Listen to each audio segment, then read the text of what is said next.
ملمنو ته د دې صحابۍ د طرف نه یو څو شعرونه د نظم ډالۍ کوم ټول دې په توجه سره واوري چې که ژوند کې خوند ګورې که ژوند کې بهارونه ګورې که د حجره ګورې چیلم ګورې کټونه ګورې که د پخوا غوندې میلې او اخترونه ګورې که چېرته اوس هم د یارانو محفلونه ګورې که په ادب کې ګرځېدونکي کتابونه ګورې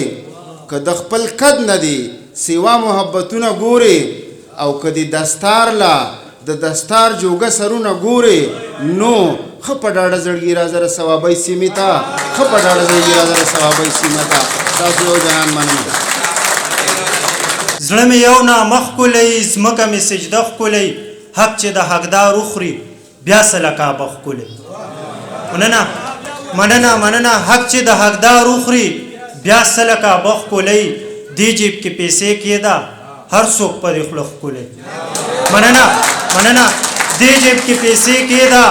هر څوک په دې خوله ښکلی سپي ګڼي د بل بچي خپل بچي به ښه ښکلی مننه سپي ګڼي د بل بچي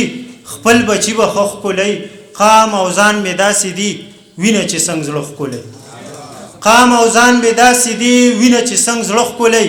ښه ورته نږدې دی خو شونډې مې مخ نه ښکلی مننه ښه ورته نږدې دی خو شونډې مې مخ نه ښکلی اوښکې چې بهیږي نو سترګې مې باڼه ښکلی اوښکې چې بهیږي نو سترګې مې باڼه ښکلی ژوند خو چونه ده هر خاښې وې نه ښکلی مننه ژوند خو چونه ده هر خاښې وې نه ښکلی زه سراب پوهېږم عقل مې مازغه ښکلی ډېره مننه یو جهان مننه زړګي مې ورېدلې او بارانو ما ته ته را یادېدلې او بارانو تا ته یاد هغه شپه د جدایۍ ده چې زمانه بیلېدلې او بارانو تا ته یاد هغه شپه د جدایۍ ده چې زمانه بیلېدلې او بارانو د وصال هغه لمحه څه د مزې وه ته چې ما نه شرمېدلې او بارانو د وصال هغه لمحه څه د مزې وه ته چې ما نه شرمېدلې او بارانو بس اجرانو ستا یادونه تر سهره دیوې هسې بلیدلې او بارانو الف الله ورپسې لیلا وه مجنونو د هغې تاوېده چا توبه ماته کړه بیا هلته لاړه څوک توبهګارو د توبې تاوېده چا توبه ماته کړه بیا هلته لاړه څوک توبهګارو د توبې تاوېده چا بیا نه دلته وې په سړک پرتې خلک حرم او د کعبې تاوېده کلام دی د ځان قدر ولې نه کوي عقیبه د ځان قدر ولې نه کوي عقیبه چې درکړی د ښه صورت عجیبه زندگی په عبادت سره ښه کېږي د رنځور دوايي نه شي بې طبیبه زندگی په عبادت سره ښه کېږي د رنځور دوايي نه شي بې طبیبه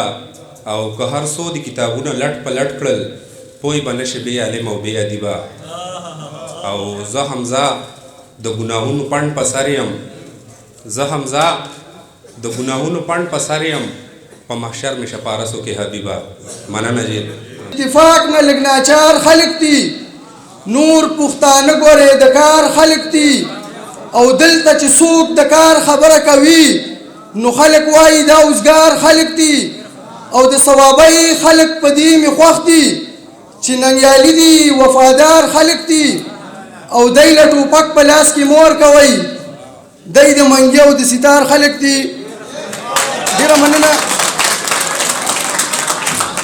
د ثوابۍ خلق په دې مې خوښ دي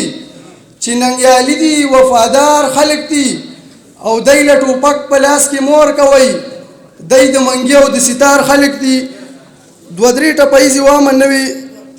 سپکې خبرې وي د سپکو خلکو درنې خبرې تل درانه زیږوي